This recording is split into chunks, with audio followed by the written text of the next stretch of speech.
Hi friends, welcome to Priraj blogs YouTube channel. ಇವತ್ತೊಂದು ತುಂಬ ಉಪಯುಕ್ತ ಆಗುವಂತಹ ಮಾಹಿತಿಯೊಂದಿಗೆ ನಿಮ್ಮ ಜೊತೆ ಬಂದಿದ್ದೀನಿ. ಖಂಡಿತ ನಿಮಗೆ ಇಷ್ಟ ಆಗ್ತದೆ ಅಂತೇಳಿ ಅಂದ್ಕೊಳ್ತಾ ಇದ್ದೀನಿ. ಈ ವಿಡಿಯೋ ನೋಡಿದರೆ ಗೊತ್ತಿರ್ಬೋದು ಯಾವುದ್ರ ಬಗ್ಗೆ ವಿಡಿಯೋ ಮಾಡ್ತಿದ್ದೀನಿ ಅಂತೇಳಿ. ತಡ ಮಾಡೋದು ಯಾಕೆ, ಈ ವಿಡಿಯೋನ ಸ್ಟಾರ್ಟ್ ಮಾಡೋಣ. ನಿಮ್ಮ ಮನೆಯಲ್ಲಿ ನಾಯಿಗಳಿದ್ದರೆ ನಿಮಗೆ ತುಂಬ ಯೂಸ್ಫುಲ್ ಆಗುತ್ತೆ ಈ ಮಾಹಿತಿ. ಏನಂತ ಹೇಳಿದರೆ, ನಿಮ್ಮ ನಾಯಿಗಳಿಗೆ ಯಾರಾದರೂ ವಿಷ ಹಾಕಿದರೆ, ಹೆಚ್ಚಾಗಿ ಈ ಹಳ್ಳಿಗಳಲ್ಲಿ ಕಂಡುಬರುತ್ತೆ ನಾಯಿಗಳಿಗೆ ವಿಷ ಎಲ್ಲ ಹಾಕೋದು. ಮೀನಿನ ವೇಸ್ಟಲ್ಲಿ ಮತ್ತು ಚಿಕನ್ ವೇಸ್ಟ್ ಇರುತ್ತಲ್ಲ ಅದರಲ್ಲಿ ಹಾಕೆಲ್ಲ ಇಟ್ಟಿರ್ತಾರೆ. ಅವರು ತುಂಬ ಆಸೆಯಿಂದ ಪಾಪ ಮುಗ್ಧ ಜೀವಿಗಳು ತಿಂತವೆ, ಲಾಸ್ಟಿಗೆ ಅವರುಗಳು ಬಲಿಪಶಾಗುತ್ತೆ.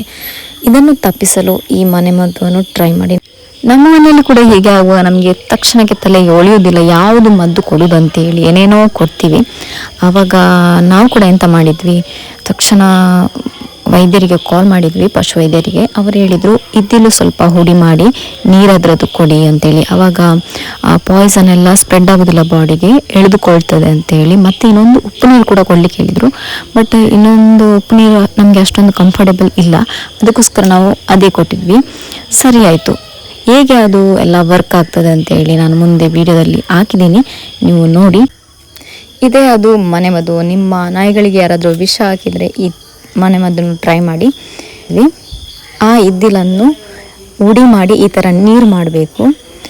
ನೀರು ಮಾಡಿ ಇದರ ನೀರನ್ನು ಕುಡಿಸಬೇಕು. ನಾವು ಇದರಲ್ಲಿ 2 ಗಿರಟೆ ಕುಡಿಸಿದ್ವಿ ನಮ್ಮ ನಾಯಿಮರಿಗೆ. ಪಾಯ್ಸನ್ ತಾಗಿ 2 ಗಂಟೆ ಒಳಗೆ ಈ ನೀರನ್ನು ಕುಡಿಸಿದರೆ ಮಾತ್ರ ಸರಿಯಾಗುತ್ತೆ. ಅದಕ್ಕಿಂತ ಜಾಸ್ತಿ ಆದರೆ ನಿಮ್ಮ ಯಾವ ಮನೆಮದ್ದು ಕೂಡ ವರ್ಕ್ ಆಗಲ್ಲ, ಅವರಿಗೆ ಸಹಿಸ್ಲಿಕ್ಕೆ ಆಗಲ್ಲ. ಆಲ್ರೆಡಿ ಎಲ್ಲ ಬಾಡಿಗೆ ಸ್ಪ್ರೆಡ್ ಆಗಿರ್ತದೆ. ಈ ಇದ್ದಿಲು ನೀರು ಕುಡಿಸುವ ಮೊದಲು ಅದರ ಬಾಯಿಂದ ನೊರೆಲ್ಲ ಬರ್ತಾಯಿತ್ತು, ಅದಕ್ಕೆ ನಿಂತ್ಕೊಳ್ಳಿಕ್ಕೆ ಶಕ್ತಿ ಇರಲಿಲ್ಲ, ಒದ್ದಾಡ್ತಾ ಇತ್ತು. ಈಗ ಸಾಯ್ತೇನೆ ಮತ್ತೆ ಸಾಯ್ತೇನೆ ಅಂತೇಳಿ ಈ ನೀರು ಕೊಟ್ಟಾದ್ಮೇಲೆ ಒಂದು 10 ನಿಮಿಷದಲ್ಲಿ ಅದರ ಬಾಯಿಂದ ನೊರೆ ಬರುವುದು ಸ್ವಲ್ಪ ಕಮ್ಮಿ ಆಯಿತು. ಮತ್ತು ವಾಮಿಟಿಂಗ್ ಬರ್ತಾಯಿತ್ತು. ವಾಮಿಟಿಂಗ್ ಮಾಡಲಿಕ್ಕೆ ಆಗೋದಿಲ್ಲ, ಬಟ್ ವಾಮಿಟಿಂಗ್ ಮಾಡಲಿಕ್ಕೆ ಟ್ರೈ ಮಾಡ್ತಾಯಿತ್ತು. ಒಂದು ಗಂಟೆ ಆದಮೇಲೆ, ಈ ನೀರು ಕುಡಿಸಿದ ನಂತರ 1 ಗಂಟೆ ಅದಕ್ಕೆ ಸಮಾಧಾನ ಆಯಿತು. ಸ್ವಲ್ಪ ಒಂದು ಕಡೆ ಮಲಗಲಿಕ್ಕೆ ಆಗ್ತಿತ್ತು ಅದಕ್ಕೆ, ಇಲ್ಲಾಂದರೆ ಮಲಗಲಿಕ್ಕೆ ಆಗ್ತಿರಲಿಲ್ಲ, ಕೂತ್ಕೊಳ್ಳಿಕ್ಕೆ ಆಗ್ತಿರಲಿಲ್ಲ, ನಿಂತ್ಕೊಳ್ಳಿಕ್ಕೆ ಆಗ್ತಿರಲಿಲ್ಲ, ಹಾಗೆ ಆಗ್ತಾಯಿತ್ತು. ಅದಕ್ಕೆ ಈ ನೀರು ಕುಡಿಸಾದ್ಮೇಲೆ ತುಂಬ ಸಮಾಧಾನ ಫೀಲ್ ಆಯಿತು. ಇದೇ ಆ ವಿಡಿಯೋ ನೋಡ್ಬೋದು. ಆ 1 ಗಂಟೆ ಆದಮೇಲೆ ತೆಗೆದ ವಿಡಿಯೋ. ಅದಕ್ಕಿಂತ ಮುಂಚೆ ನನಗೆ ಶೇರ್ ಮಾಡಲಿಕ್ಕೆ ಆಗಲಿಲ್ಲ, ನೋಡಿ.